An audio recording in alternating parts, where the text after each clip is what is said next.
What's going on, everybody? Mortem here, this time bringing you my first impressions of Evil West, the supernatural Wild West shooter that is launching technically today. However, due to time zones, it was available on the 21st for me, relatively early. But Evil West is the latest of a few supernatural Wild West games that have launched this year. However, this one is third person and is very heavy on the combat. If you're unaware, this game's primary focus is on the combat. We play as an agent of a top secret vampire hunting institute who is of course trying to stop the spread of vampires all across the Wild West. And while the game's primary focus is combat, the narrative of the game is relatively interesting, as the vampires are experiencing a schism of sorts where some of them would like to maintain their old ways of being aloof in the shadows, and some upstarts are pushing for more domination-style tactics in the face of human advancement via all sorts of technology, namely lightning-infused technologies that has made life very difficult for vampires, as our protagonist puts on full display when we just absolutely obliterate things. But beyond all that stuff, the game is a linear mission-structured game where we play through various levels, again heavy emphasis on the combat, not much to do otherwise, a few tiny little side routes that'll lead you to some more currency or some lore documents, that kind of thing, but for the most part you're just progressing through straightforward levels, defeating all sorts of vampire spawn along the way using a variety of weapons. And if this gets boring for you, you can of course tag along with someone, as the game does support co-op, though it's my understanding looking through a few things that the co-op is experiencing a little bit of difficulty here at the launch of the game, namely around progress only being kept for the host. And speaking of progress, I think that's where things get interesting. There's a variety of difficulties, of course, which is kind of expected for combat-heavy games, really. But as you move through various levels, you will level up, which will grant you access to various perks, and then as you kill enemies and loot across levels, you'll pick up currency, which will allow you to buy upgrades for all your various weapons. And the game seems to imply that you'll be able to, later on, switch all of this stuff out freely, so I'm curious if there's going to be a sort of mission replay function at some point, because while I haven't gotten that far into it yet, the game certainly seems to imply it to some degree, which would be interesting for a fairly linear game. But it does seem like there's some amount of progression overlay, or maybe there's a new game plus option, something like that. Curious to see how that pans out. Now, before I leave you guys, because honestly, pretty much what I've told you and likely what you've seen here is more or less what the game is, there are a few other things I want to mention. I have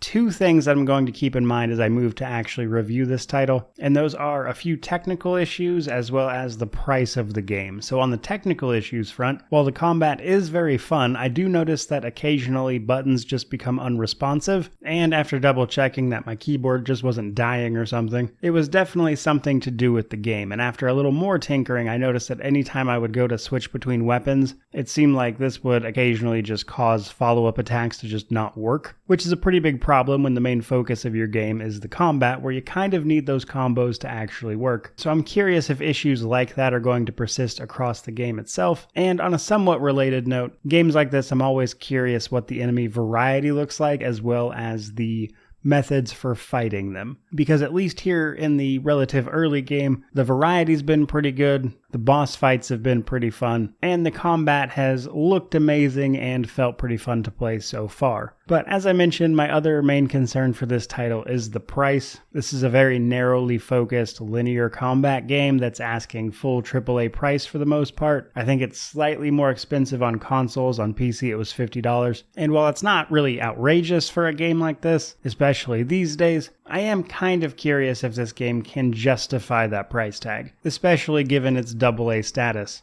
But that's pretty much all I've got for you guys as far as first impressions go. Overall, having a lot of fun, and it seems like a relatively simple game with, again, pretty much just fighting vampires to offer you. So I'm curious what the late game is going to look like myself. But with all of that said, if you're looking forward to the full review, like, comment, subscribe, all that YouTube jazz. But regardless of any of that, truly, just thank you so much for watching. I really do appreciate it. May you wander in wisdom and have an amazing day.